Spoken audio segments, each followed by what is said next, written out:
Hi everyone, today I'd like to show you how to say and write this place in Chinese. This place has been getting very well known these days because of the coronavirus outbreak. It's Wuhan, Wuhan, Wuhan, Wuhan. Alright, so this is a city in the Hubei province, which is in the central part of eastern China. It's very well developed and it's also known as the Chicago of China.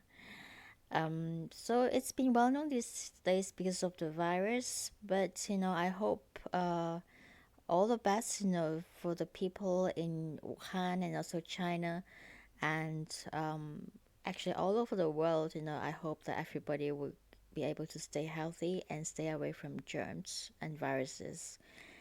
So you've seen these two characters, how they're written. I hope you enjoy this video, and please check out other videos as well. And see you soon. Take care.